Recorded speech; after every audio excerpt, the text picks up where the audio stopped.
안녕하세요. 뻔뻔한복도빠입니다. 구독과 좋아요, 알림 설정, 회원가입 부탁드리겠습니다. 미국 경기 침체 우려에 약달러, 환율 장초반 1460원 선을 화해하는 그런 어떤 궤적을 보여주고 있고요. 무엇보다도 우려스러운 게 미국 1분기 역성장 우려가 확대 재생산되고 있다는 얘기죠. 그만큼 지금 트럼프가 내놓은 관세 정책이 3월 4일, 5일부로 현실화되고 있다는 얘기입니다. 특별히 중국에 대한 관세 10% 플러스 10%, 1 플러스 1이죠. 이렇게 되다 보니까 중국도 상당히 위축될 수밖에 없는 거고, 전반적으로 고래 싸움에 새우등 터지는 그런 어떤 상황으로 전개가 되면서 한국 시장도 상당 부분 이 영향을 받을 수밖에 없는 거죠.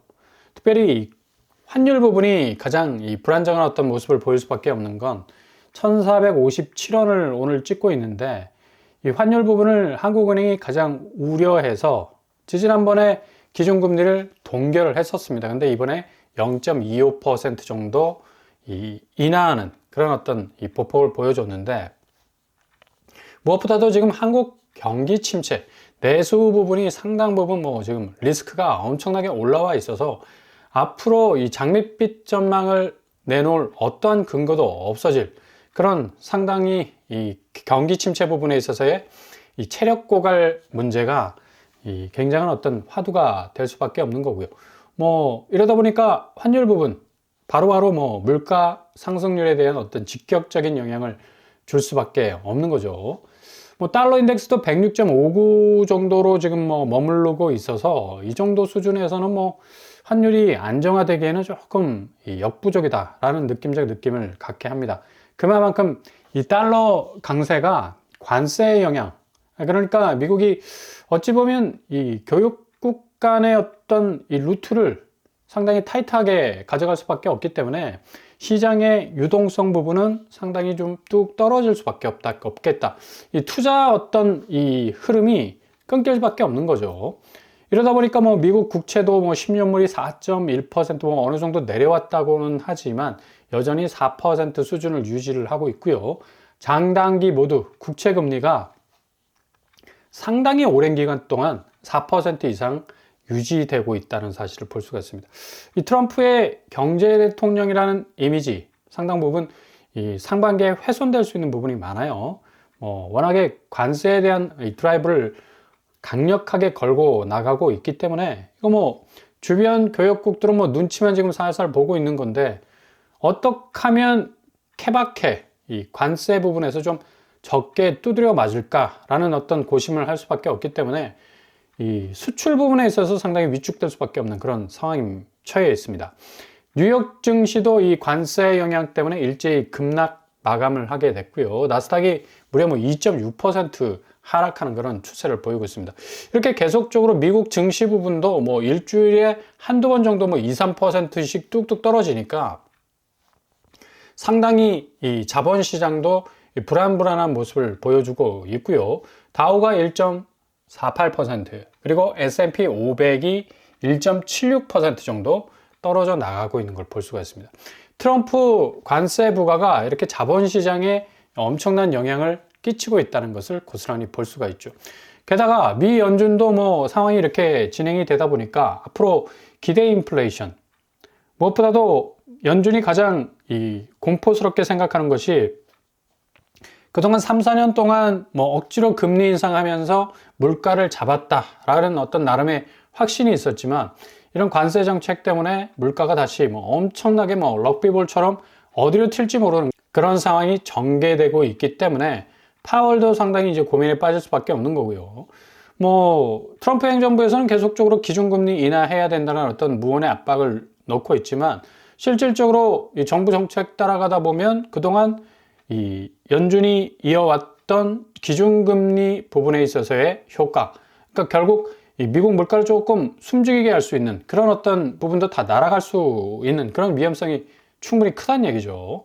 이렇게 되다 보니까 지난달에 우리 한국은행도 0.25% 정도 이 기준금리 인하하지 않았습니까? 그래서 지금 미국과 1.75% 차이를 지금 보이고 있습니다. 그 정도로 지금 계속적으로 미국 기준금리와 한국 기준금리가 금리 차가 계속적으로 벌어지게 되면 결국 돈은 금리 따라 가게 돼 있습니다. 이자 많이 뭐 주고 수익률 짱짱하게 챙길 수 있는 곳으로 흘러갈 수밖에 없는 거죠. 결국 이 돈의 흐름에서 수로라는 건 금리가 그 역할을 해주는 건데, 그만큼 뭐 한국 원화 가치가 떨어지고 미국 달러 가치가 올라가기 때문에 자본의 흐름은 당연히 달러 쫓아갈 수밖에 없는 거고요. 당연히 뭐 지금 자본시장, 오늘 뭐 코스피 시장도 2528선으로 계속해서 지금 마이너스를 찍고 있는 상황이고, 외국인 역시 뭐 1300억 정도 빼나가고 있네요. 기관도 역시 뭐 1700억.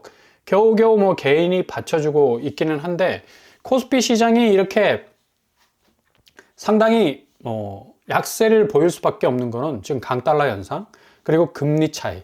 기본적으로 근본 펀더멘탈이 원화 가치가 창출해낼 수 있는 수익의 파이가 계속적으로 줄어들 수밖에 없기 때문에 돈은 달러 따라갈 수밖에 없는 겁니다. 돈은 돈 냄새 맡고 간다. 이렇게 금리 격차가 생기게 되면 뭐 기본적으로 깔려 있는 어떤 수익률의 이 차이가 계속적으로 생길 수밖에 없기 때문에 결국 달러 쪽으로 이동할 수밖에 없겠고요. 원화는 뭐 구멍이 뻥 뚫리는 공간이 생길 수밖에 없다는 얘기입니다. 원화 가치 하락으로 인한 환율 폭등 현상, 당연히 물가 직격하게 될 거고요. 한국은행이 가장 우려하고 있는 물가 심리 자체도 굉장히 빡빡하게 돌아갈 수밖에 없다는 얘기입니다.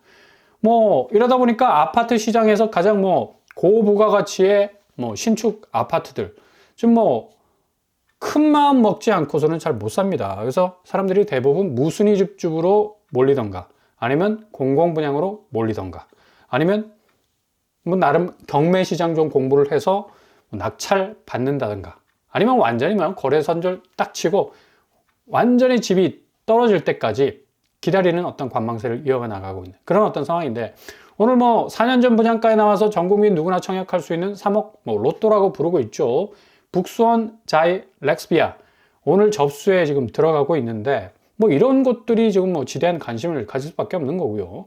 지금 뭐 59제곱, 84제곱 분양가가 뭐 각각 4억 7천 또 5억 9천 정도 이 4년 전 가격을 가지고 있어서 최근에 뭐 7억 가까이 거래된 사례와 비교해 보면 어느 정도 시세 방어력이 있다 생각되기 때문에, 아마 전 국민 로또 뭐 줍줍이라는 뭐 언론에서의 그런 소리들이 있기 때문에 많은 분들이 지원할 것으로 보이죠. 오늘 3월 4일 마감이 되는데 5984 두 세대가 결정이 될 것 같습니다. 뭐 이 부분들 또 한번 들여다볼 만 하고요. 실질적으로 수원시 장안구 정자동, 그러니까 수원 북수원 렉스비아가 있는 그런 이 주변의 시세들은 여기도 거의 뭐 40% 이상 빠지는 것들도 많아요. 청솔 한라 2억 8천 정도 빠지고 있고요. 그리고 백설마을도 2억 7천, 화서역 파크 프로주 역시도 2억 7천. 그러니까 수원시 전체 집값도 그닥 그렇게 아주 단단하게 형성되지 못하고 있다라는 사실.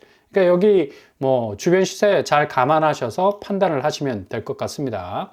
그리고 서울에서 나올 또 대치 프로지오 서밋, 여기도 뭐 3월 달에 뭐 한 두 세대, 세 세대 정도가 무순위가 튀어나올 거로 이렇게 전망이 되고 있는데, 실질적으로 작년 말에 나올 것이다 라는 전망이 있었어요. 근데 이 시행사에서 다시 올해 3월로 지금 정한 것으로 알려져 있습니다.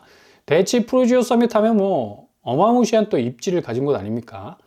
뭐 실질적으로 초기 분양가로 나오게 되는데 51제곱과 53제곱과 59제곱, 그러니까 이 소형 평수 위주로 나오게 된다고 합니다. 그럼에도 불구하고 뭐 당시 분양가만 해도 9억이 넘어가요.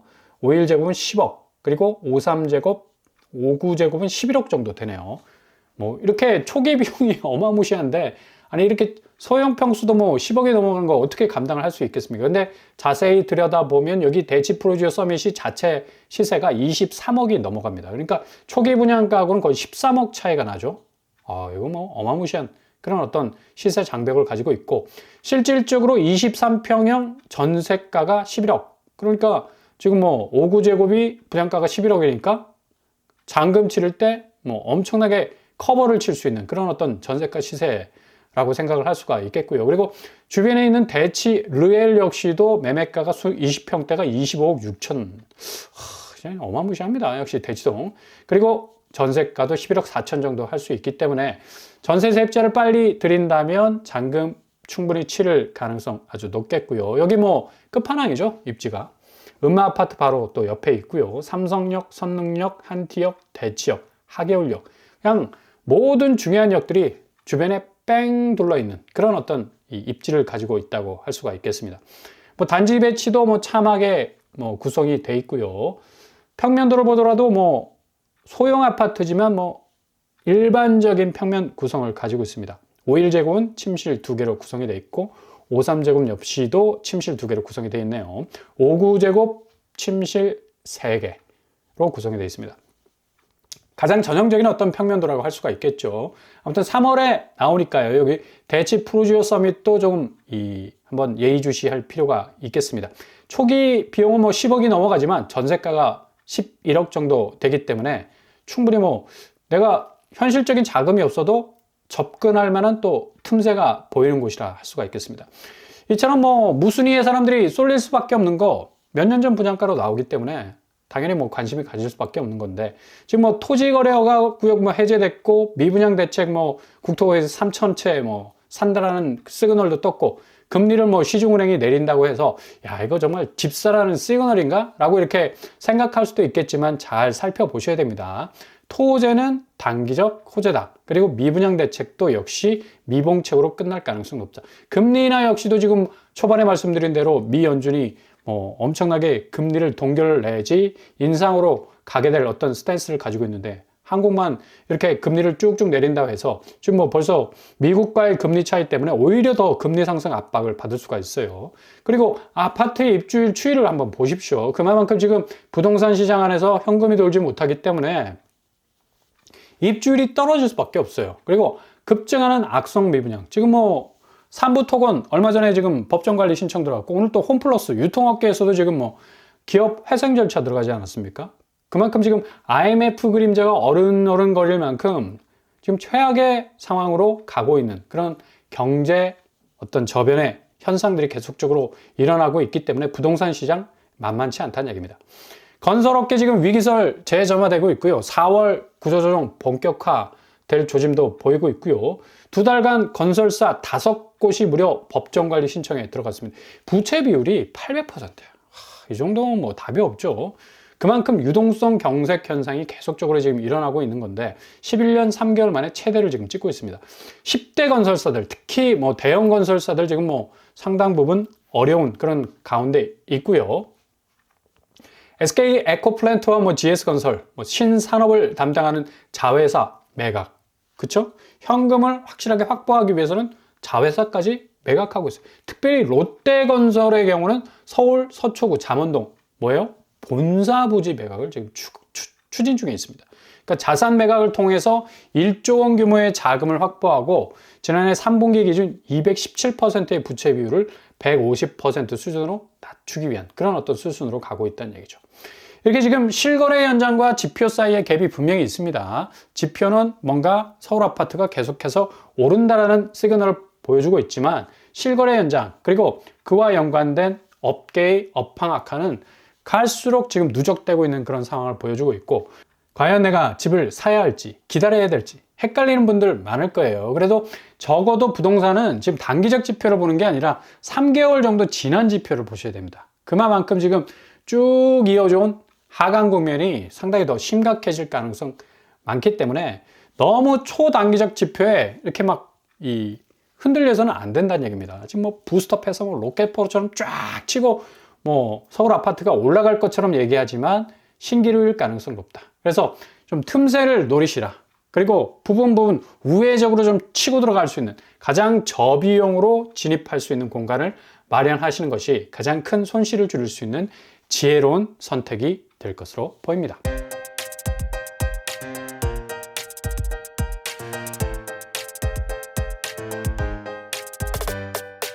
오늘의 부동산 캐릭터처, 확실히 뭐 환율 부분에서 불안정한 모습은 앞으로 물가 상승률을 더욱더 치고 올리게 할 수 있는 그런 변수가 될 것 같고요. 이런 어떤 부분들이 계속적으로 한국 경제에 있어서 이 기본적인 체력 고갈을 만들어내고 있는데, 지금 가장 중요한 자산 시장이라 할 수 있는 아파트 시장의 가격대가 상당히 휘청거릴 가능성이 많습니다. 그러니까 잘 들여다보시면서 기회는 케바케 그때그때 이어가시되, 너무 서두르지 말고 그때그때의 어떤 경제 전체 상황에서 차지하는 부동산의 어떤 입지들 살피시면 큰 손해를 보는 선택은 하지 않을 것으로 보입니다. 오늘도 응원합니다. 항상 여러분의 길이 꽃길만 되실 수 있길 바랍니다. 이상 오빠브라보톡방을 마치겠습니다. 구독과 좋아요 부탁드립니다. 감사합니다.